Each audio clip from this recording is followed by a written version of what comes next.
আমাদের বিশ্ববিদ্যালয়ে কোনো ধরনের স্পষ্ট সিট নীতিমালা নাই, যে ঢাকা বিশ্ববিদ্যালয়ে কর্তৃপক্ষ তার শিক্ষার্থীদেরকে কতদিন পর্যন্ত আবাসন সুবিধা প্রোভাইড করবে এইটার কোনো নির্দিষ্ট ফরম্যাট তাদের কাছে নাই এবং এইটা পাবলিকলি অ্যাভেলেবেল না।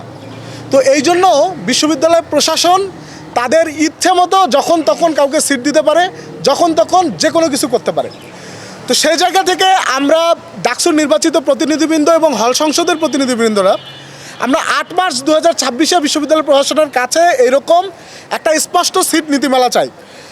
আমরা দেখেছি যে 5ই আগস্টের আগে বিশ্ববিদ্যালয়ের হলগুলো মূলত নিয়ন্ত্রণ করতো ছাত্রলীগ গণরুম গেস্ট রুম তৈরির মাধ্যমে প্রথম বর্ষের শিক্ষার্থী দ্বিতীয় বর্ষের শিক্ষার্থীদেরকে রাজনৈতিক গোলাম বানানোর একটি সংস্কৃতি চালু করেছিল, যেটার মধ্য দিয়ে তারা দেখাইতো যে সিটের সংকট, অথচ ছাত্রলীগের নেতারা নিজেই হলের একটা রুম নিজেরা দখল করে নিয়ে রাখতো, তাদের কেন্দ্রীয় নেতারা 2 জন একটা রুমে থাকতো, তাদের হল পর্যায়ের নেতারা 4 জন একটা রুমে থাকতো। এইভাবে তারা পুরো হলগুলোর সমস্ত সিট মূলত তারা নিজেরাই দিত। এখানে হল প্রশাসনের ভূমিকা ছিল একেবারে 10-0।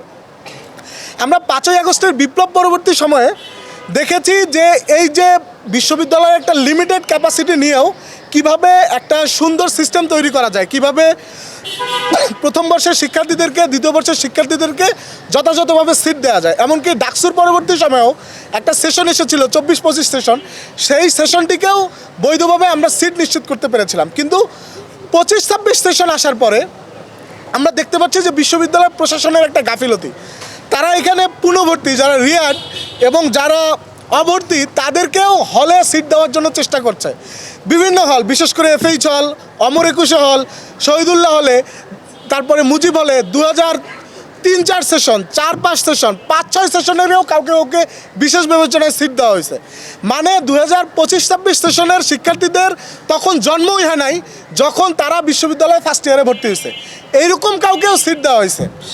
বাত ব্যথা, প্যারালাইসিস কিংবা আর্থ্রাইটিস, আধুনিক প্রযুক্তি অভিজ্ঞ বিশেষজ্ঞদের সমন্বিত চিকিৎসার নির্ভরযোগ্য নাম DPRC। এইটার মধ্য দিয়ে এটা কি প্রমাণিত হয়েছে যে বিশ্ববিদ্যালয়ে কোনো স্পষ্ট কোনো সিট নীতিমালা নাই। এখন আমরা দেখতে পাচ্ছি যে এই যে ইনফরমেশন গ্যাপ, বিশ্ববিদ্যালয়ে সিট নীতিমালা নাই, কে কীভাবে সিট পাবে এইটার যথাযথ কোনো ডকুমেন্টস বিশ্ববিদ্যালয় প্রশাসনের কাছে নাই। আমরা ডাকসুর পক্ষ থেকে বিশ্ববিদ্যালয়ের প্রত্যেকটা হলের প্রভোস্টের কাছে গিয়েছি যে আপনারা একটা সিট নীতিমালা করেন, কিন্তু প্রভোস্ট স্ট্যান্ডিং কমিটি আমাদের কাছে মনে হয়েছে বিশ্ববিদ্যালয় প্রশাসন আমাদের সাথে যথেষ্ট অসহযোগিতামূলক আচরণ করেছে এবং এইটা আমাদের কাছে মনে হচ্ছে যে বিশ্ববিদ্যালয় প্রশাসন আবারও বিশ্ববিদ্যালয়ের হলগুলোকে সরকার দলীয় ছাত্র সংগঠনের হাতে তুলে দেওয়ার একটা নীল নকশা বাস্তবায়ন করছে।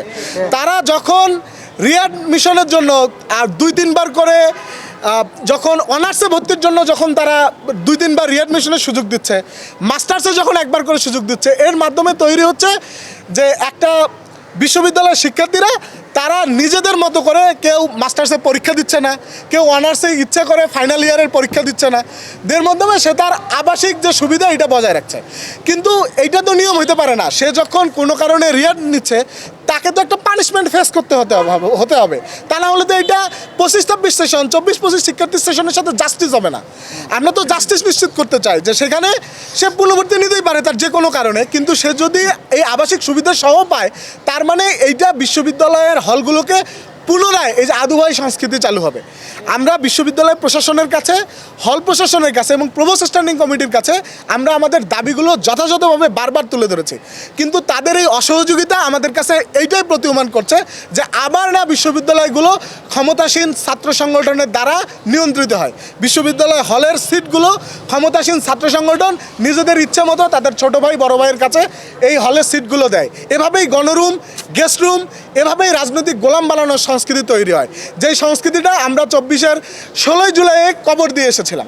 তো আমাদের শিক্ষার্থীদের যে রক্ত, আমাদের শিক্ষার্থীদের যে আকাঙ্ক্ষা যে বিশ্ববিদ্যালয় প্রশাসন, বিশ্ববিদ্যালয়ের সিস্টেম তাদেরকে জাস্টিস ইনশিওর করবে, প্রথম বর্ষে সিট নিশ্চিত করবে, এবং সেইটা না করার ব্যর্থতা এই বিশ্ববিদ্যালয় প্রশাসন এবং প্রভোস্ট স্ট্যান্ডিং কমিটিকে নিতে হবে। এই বিশ্ববিদ্যালয় প্রশাসন প্রভোস্ট স্ট্যান্ডিং কমিটিতে আমরা সম্পূর্ণভাবে দেখি যে একটি বিশেষ রাজনৈতিক দলের প্রভাব লক্ষণীয় আছে এবং তাদের এই অসহযোগিতা বিশ্ববিদ্যালয়ের শিক্ষার্থীদের সামনে স্পষ্ট করা আমাদের নৈতিক দায়িত্ব এবং এই দায়িত্ব থেকে আমরা কখনোই পিছপা হব না। আমরা আশা করব বিশ্ববিদ্যালয় প্রশাসন এবং প্রভোস্ট স্ট্যান্ডিং কমিটি তারা খুব অল্প সময়ের মধ্যে 24 পরবর্তী সময়ে একটি যে নীতিমালা প্রণয়ন হয়েছিল এবং সেই নীতিমালা বাস্তবায়ন করবে এবং শিক্ষার্থীদের অধিকার নিশ্চিত করবে। আপনারা এতক্ষণ ধরে আমাদের এই সংবাদ সম্মেলন কভার করেছেন, এজন্য আপনাদের প্রতি আন্তরিক কৃতজ্ঞতা।